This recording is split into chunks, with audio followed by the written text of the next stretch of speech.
8 100 परसेंटाइलर्स का रिजल्ट लेकर के और इससे भी ज्यादा 100 परसेंटाइलर्स की उम्मीद करते हुए आज एक बार और मैं आपके सामने आ गई हूं पीरियोडिक प्रॉपर्टीज चैप्टर का क्विक रिवीजन कराने। और इस रिवीजन के अंदर मैं ये मोटिव क्लियर रखूंगी कि आपको कम से कम समय में ज्यादा से ज्यादा इंपॉर्टेंट इन्फॉर्मेशन में दे सकूं। इससे पहले मैं आपको बता दूं कि यदि ड्रॉप करने का कोई इरादा है तो इससे बेहतरीन बैच आपको नहीं मिलेगा, जहां 500 से ज्यादा लाइव क्लासेस, 650 से ज्यादा डीपीपीज जिसके आपको सॉल्यूशंस मिलेंगे और उसके अलावा टॉप टीचर्स, 3 क्लासेस हर दिन, proper discipline routine and complete JEE Mains and advance का सिलेबस, उसके अलावा फ्री टेस्ट सीरीज जिसमें आपकी मेंस की टेस्ट सीरीज और एडवांस की test series already involve in mentorship sessions. तो ये आपको सारी चीजें इंफिनिटी बैच में मिलने वाली है और इससे बेहतरीन बैच कोई नहीं हो सकता। तो इसको जरूर आप ज्वाइन कीजिए। एंड साथ ही अगर आप एडवांस के लिए आगे मूड बना चुके हैं, प्रिपेयर कर रहे हैं, तो उसके लिए आपको क्या करना है, एक्सट्रीम बैच ज्वाइन करना है। एक्सट्रीम बैच के अंदर आपको 120 से ज्यादा live classes, ultimate practice session, but advance के लिए आपको मालूम है आपको प्रॉपर गाइडेंस की बहुत ज्यादा जरूरत होती है। एक गाइडेंस मतलब एक छोटा सा एग्जांपल देती हूं कि आपको पूरा नहीं कोर्स कंप्लीट करना होता, लेकिन आपको जो करना होता है वो बहुत अच्छे से करना होता है और उस पर्टिकुलर चैप्टर में, उस जोनर में आपको एनालिटिकल एबिलिटी डेवलप करनी होती है। तो ये तो एक मैंने छोटा सा एग्जांपल दिया था। इसी तरीके से प्रॉपर गाइड करते हुए आपको हम एडवांस के लिए तैयार करने वाले हैं एक्सट्रीम बैच में। और अब मैं स्टार्ट करती हूं पीरियोडिक प्रॉपर्टीज चैप्टर। बेटा इसके अंदर मैं आपको जो इंपॉर्टेंट चीजें हैं वो ज्यादा हाईलाइट करके बताने वाली हूं। तो यहां मैं शुरुआत किससे करूंगी, ट्रिक से शुरुआत करूंगी। देखो सबसे पहले हम क्या करते हैं, पीरियोडिक टेबल को देख लेते हैं। पीरियोडिक टेबल गौर करके देखो, इसके अंदर एक तो एस ब्लॉक है, एक है इसके अंदर पी ब्लॉक, फिर बीच में डी ब्लॉक और इधर क्या है आपका एफ ब्लॉक। ठीक है, यहां आपको कुछ खाली जगह दिखाई देगी। खाली जगह का आपका जो एटॉमिक नंबर्स है वो कौन से, 57 से 71 जो कि लेंथेनॉइड्स है, और 89 से 103 जो कि एक्टिनॉइड्स है। याद रहे 57 से 71। तो एक फोन नंबर टाइप से याद करना है 5771, ठीक है, 89103। अब पता है क्या, इससे आपको क्या याद हो गया, आपको ये याद हो गया कि लेंथेनॉइड्स के एटॉमिक नंबर ये रहे और एक्टिनॉइड्स के एटॉमिक नंबर ये रहे। कितना अच्छे से आपको लर्न हो गया। बट याद रहे 57 is the first element lanthanum जो कि लेंथेनॉइड नहीं, ट्रांजिशन एलिमेंट है, and 89 is the first element actinium which is not an actinoid, it's a transition element. ठीक है, अब ये तो हो गई ट्रिक नंबर 1 जिससे आपको लेंथेनॉइड और एक्टिनॉइड्स के एटॉमिक नंबर, किसी का फोन नंबर समझ के याद कर लो यार, 5771891003, किसी का भी फोन नंबर समझ के याद करोगे याद हो जाएगा। और उससे आपको अगर कोई ऐसा अंटशंट एटॉमिक नंबर आता है और उसका प्लेसमेंट आ जाता है कि वो लेंथेनॉइड है या एक्टिनॉइड है, ये वाला सवाल आप इजीली लगा पाओगे। दूसरी चीज आपको क्या करनी है, 104 एटॉमिक नंबर से ज्यादा बड़े एटॉमिक नंबर्स इंक्लूडिंग 104 आल्सो आपको ग्रुप नंबर प्रेडिक्ट करने है ना बेटा। तो ये 104 का ग्रुप नंबर है 4, 105 का ग्रुप नंबर है 5, 106 का ग्रुप नंबर है 6। मतलब एटॉमिक नंबर के अंत में जो डिजिट लिखे वही उसका ग्रुप नंबर है। जैसे 110 का ग्रुप नंबर है 10, देखना चाहोगे 110 ग्रुप नंबर 10, 112 ग्रुप नंबर 12। तो अच्छी चीज है ना यार, कोई एकदम से मुझे 112 तो ऐसे तो रिकॉल ही नहीं होता कि यार 112 का कैसे बताया मैम, वो तो बहुत बड़ा एलिमेंट है, पीरियोडिक टेबल इतनी थोड़ी लर्न करी हमने। अरे नहीं लर्न करी, लेकिन ट्रिक से तो याद आ जाएगा ना कि 112 है तो एंड किससे होता है 12 से, तो जिस नंबर से वो एंड हो रहा है ना वो ही उसका ग्रुप नंबर है। ठीक है, अब बात आती है पीरियड नंबर की। 104 से लेकर के, तीसरी ट्रिक देख लो फटाफट, 104 से लेकर के 118 तक के सारे एलिमेंट्स ग्रुप पीरियड नंबर 7 का हिस्सा है।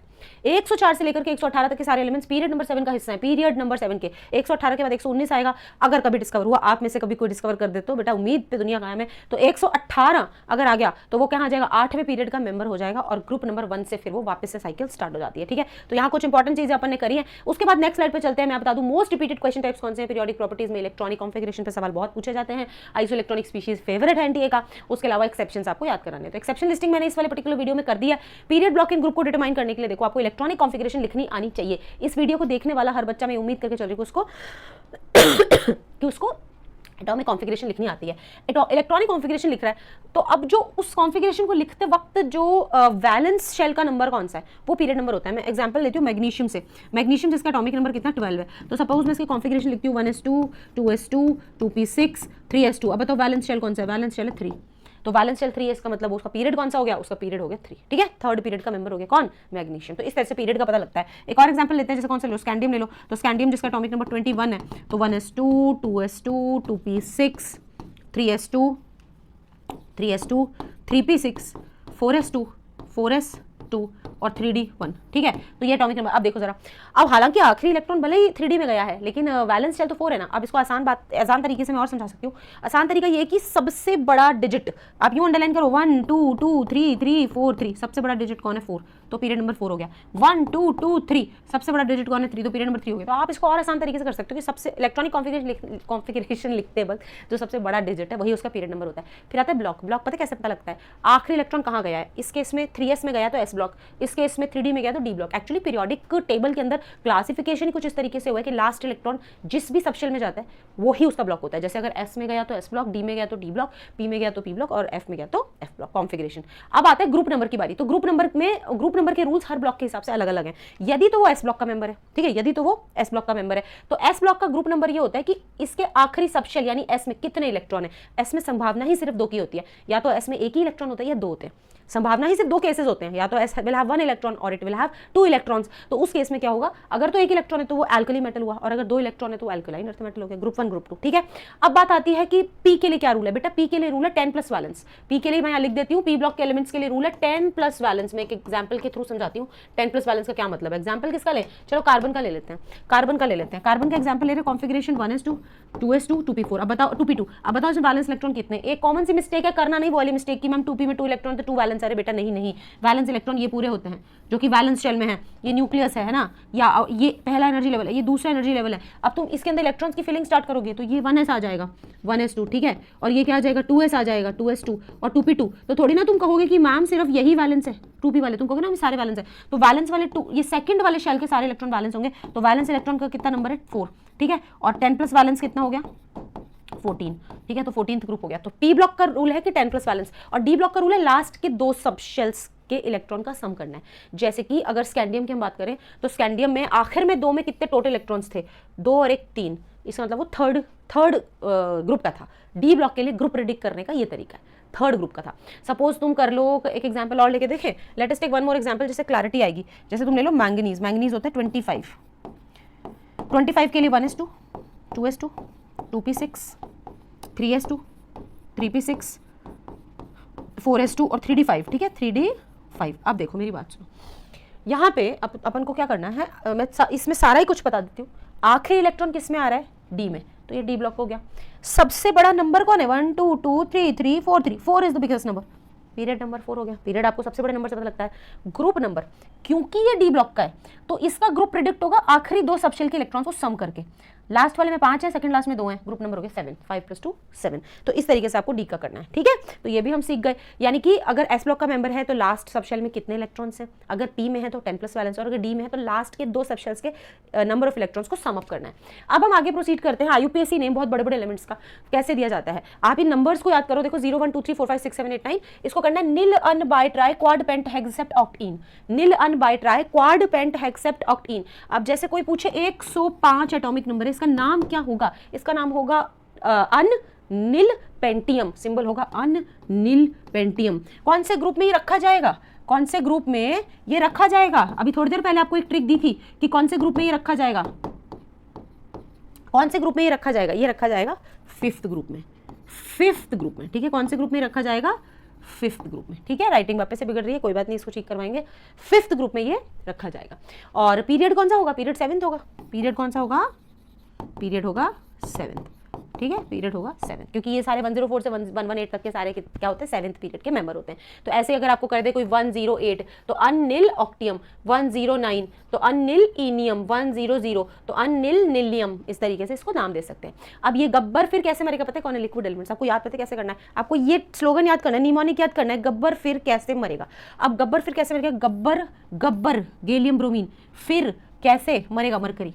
तो ये आपके कौन है पता है, पूरे पीरियोडिक टेबल के सारे लिक्विड एलिमेंट्स आप याद कर चुके हैं। याद करने का तरीका बताती हूँ, स्लोगन याद करो। पहले स्लोगन से एलिमेंट्स अपन ने याद कर लिया, अब सिर्फ स्लोगन याद रखोगे तो एलिमेंट्स रिकॉल हो जाएंगे। Gabbar gallium bromine, Gabbar Gabbar. तो ऐसे करके पहले स्लोगन से एलिमेंट्स को कनेक्ट करो। एक बार अगर दिमाग में एलिमेंट्स कनेक्ट हो गए तो सिर्फ ये रिकॉल करो कि स्लोगन किसके लिए था। जैसे गब्बर फिर कैसे मरेगा, वो लिक्विड के लिए था।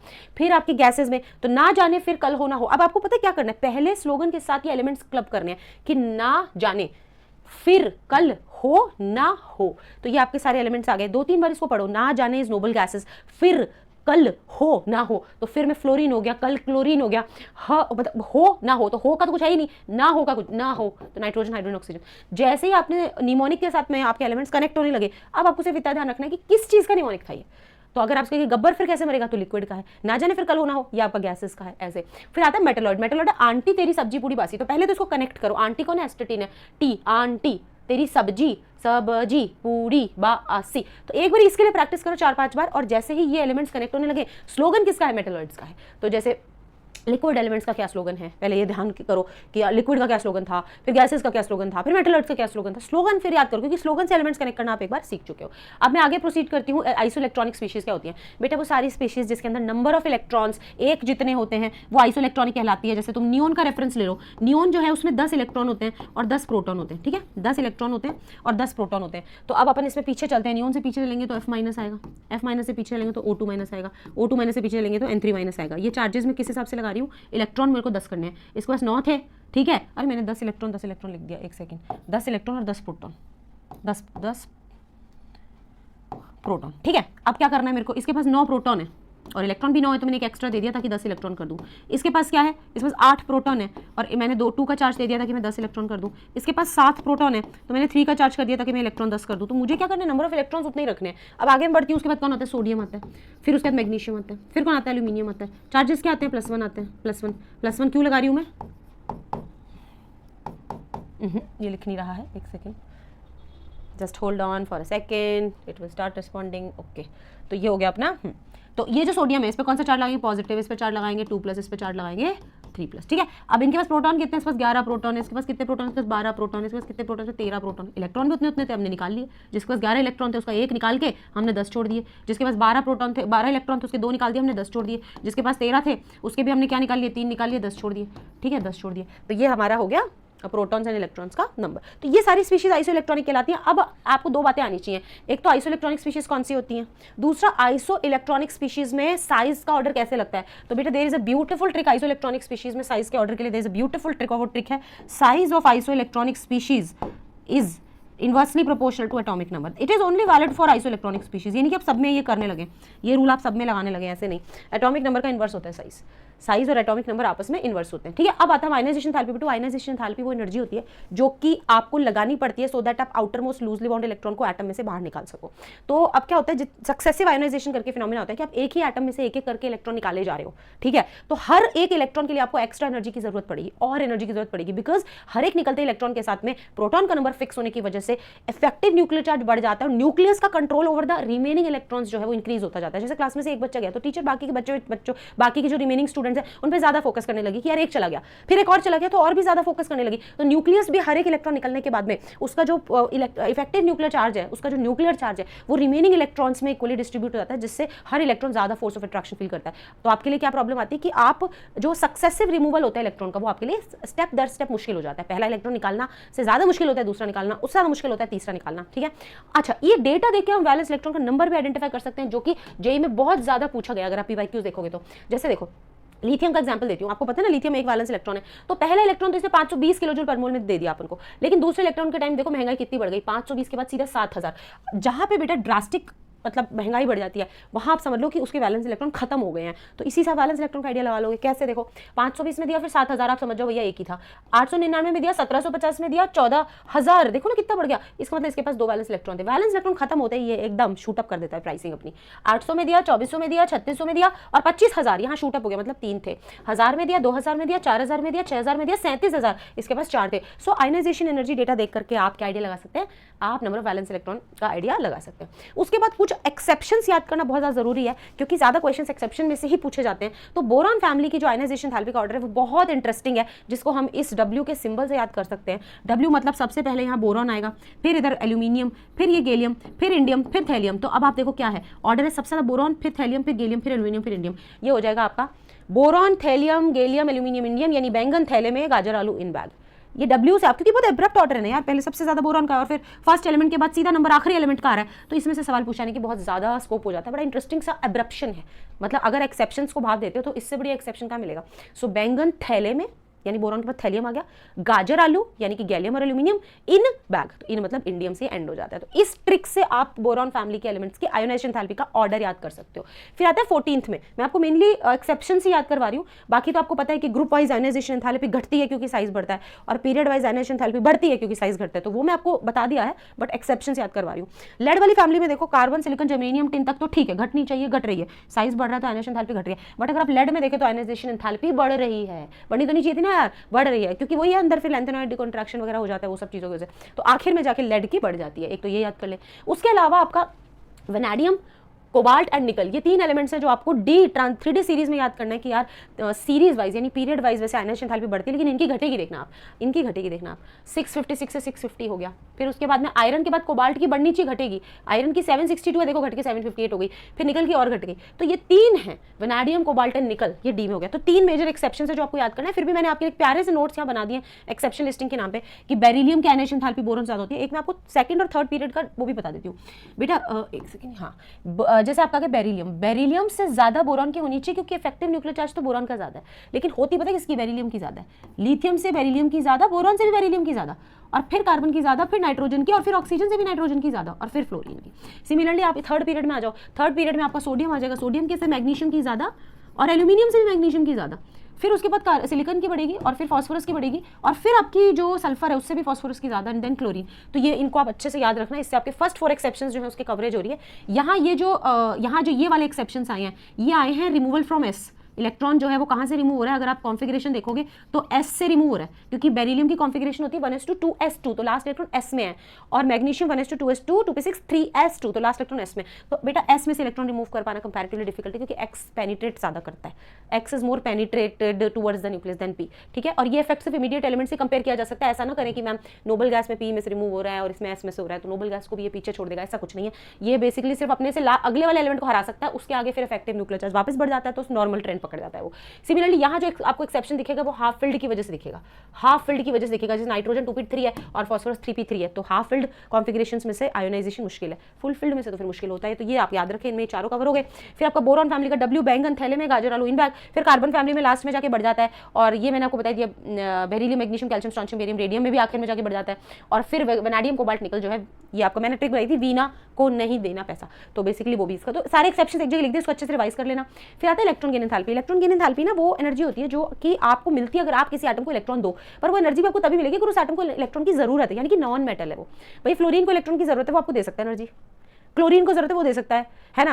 नोबल गैस को नहीं है जरूरत, वो क्यों देगा? नोबल गैस का मैं चलूँ, मेरे को नहीं चाहिए इलेक्ट्रॉन, तुम जबरदस्ती चूस जा रहे हो मेरे अंदर इलेक्ट्रॉन, को चाहिए ही नहीं, तो उस केस में कई बार एनर्जी भी आपको देनी पड़ती है। मेटल्स को भी इलेक्ट्रॉन नहीं देना होता है, आप जबरदस्ती आप मतलब नहीं चाहिए होता है, आप जबरदस्ती इलेक्ट्रॉन दोगे तो। अब इसीलिए इलेक्ट्रॉन का गेन किसी एटम में एंडोथर्मिक भी हो सकता है और एक्सोथर्मिक भी। एंडोथर्मिक उन केसेस में जिनको इलेक्ट्रॉन्स की जरूरत, हाँ, एक्सोथर्मिक उन केसेस में जिनको इलेक्ट्रॉन्स की जरूरत है, और एंडोथर्मिक उन केसेस में जिनमें इलेक्ट्रॉन्स की जरूरत नहीं है। अच्छा, ये जो मैंने हाईलाइट किए, ये मैंने क्यों हाईलाइट किए, क्योंकि ये वो एलिमेंट्स हैं जिनकी इलेक्ट्रॉन गेन एंथैल्पी लगभग बराबर है। तो ये क्वेश्चन भी पीवाईक्यूज में आपको देखने को मिलता है, तो इसलिए मैंने अलग से हाईलाइट कर दिया कि बेटा इनको देख के जाना, ये वो है, देखो इनकी बराबर बराबर सी है। ऑक्सीजन को मैंने क्यों हाईलाइट किया, क्योंकि एक्सेप्शन है। ऑक्सीजन जिसकी की सबसे ज्यादा संभावना है इलेक्ट्रॉन गेन की अपने ग्रुप में। भाई ग्रुप वाइज क्या होना चाहिए, साइज बढ़ता है तो इलेक्ट्रॉन गेन तो घटना चाहिए ना, क्योंकि इलेक्ट्रॉन का गेन तो न्यूक्लियस को करना है, और न्यूक्लियस बढ़ते हुए साइज के साथ अंदर ही दबता जाएगा, तो फिर इनकमिंग इलेक्ट्रॉन को वेलकम कौन करेगा? तो इलेक्ट्रॉन को गेन करने की क्षमता, इनवाइट करने की, वेलकम करने की क्षमता किसी भी एटम में किसके पास होती है? न्यूक्लियस के पास। तो जितना बड़ा एटम होगा उतना न्यूक्लियस अंदर दबा हुआ रहेगा, तो इलेक्ट्रॉन गेन की क्षमता घट जाएगी। इस हिसाब से देखिए तो पीरियड वाइज जो है वो इलेक्ट्रॉन गेन की क्षमता बढ़नी चाहिए, क्योंकि साइज घटता है तो बढ़ती भी यार, नॉन मेटल्स आ जाते हैं पीरियड वाइज राइट में। और डाउन द ग्रुप क्षमता घटनी चाहिए, down the group electron gain tendency घटनी चाहिए, अक्रॉस द पीरियड बढ़नी चाहिए। लेकिन हम क्या देखते हैं, ऑक्सीजन जिसके लिए हमें उम्मीद थी कि टॉपर बनेगा, लेकिन वो क्या बन गया? टीपर, सबसे आखिर में आ गया। तो ये एक एक्सेप्शन है।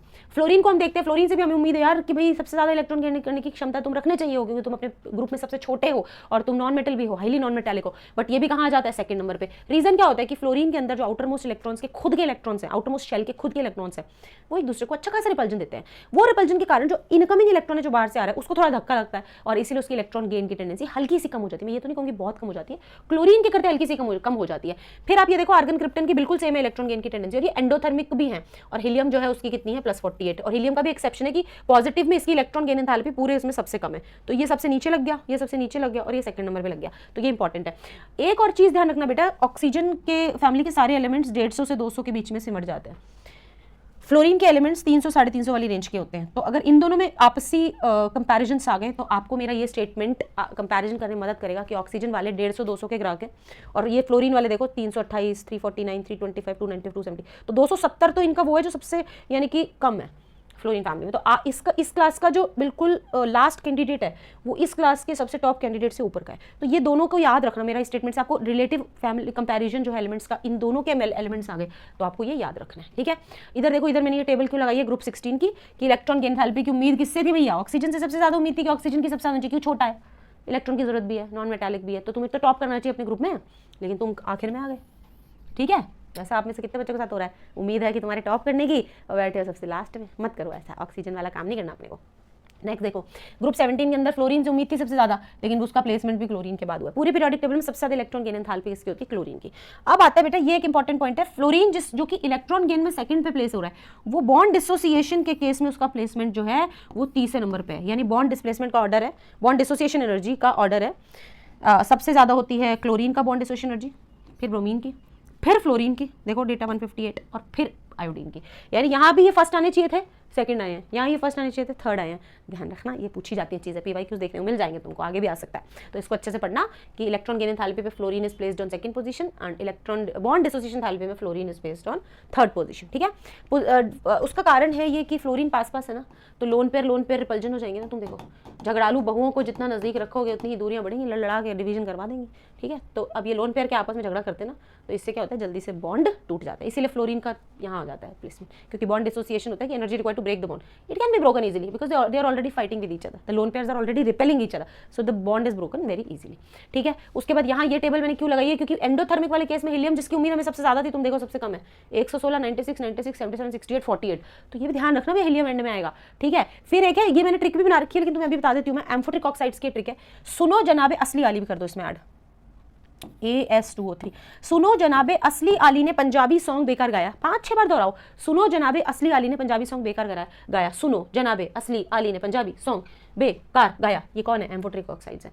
फिर ये कौन है? 9 को नाश हुआ, 9 मतलब 9 तारीख को सब कुछ गड़बड़ हो गया, याद है ना, 9 तारीख को मतलब 9 तारीख नहीं, 9 को सब कुछ गड़बड़ हो गया, 9 को सब कुछ गड़बड़ हो गया। कौन है? न्यूट्रल ऑक्साइड्स, NO NO, को CO, नाश N2O, हो गया H2O, तो इससे न्यूट्रल ऑक्साइड्स याद हो जाते हैं। और उसके अलावा अपने मेटल्स के ऑक्साइड्स बेसिक होते हैं और नॉन मेटल्स के ऑक्साइड्स एसिडिक होते हैं, लेकिन मेटल के ऑक्साइड्स अपने हाईएस्ट ऑक्सीडेशन स्टेट में एसिडिक होते हैं। ठीक है, जैसे कि V2O5, CrO3, Mn2O7, अब ये सब अपने अपने हाईएस्ट ऑक्सीडेशन स्टेट्स में है। तो ये देखो, जैसे ये वेनाडियम है, वेनाडियम आपका +5 में है, इधर क्रोमियम अपना +6 में है, मैग्नीज +7 में, तो जब ये पूरे खाली हो गए ना, तो ये फिर एसिडिक नेचर पकड़ लेते हैं, तो ये इंपॉर्टेंट है। तो इसी के साथ पीरियोडिक प्रॉपर्टीज चैप्टर का कंप्लीट रिवीजन होता है पूरा। वीडियो को शेयर कर देना, लाइक कर देना, and needless to mention that I love you all and wish you all the best.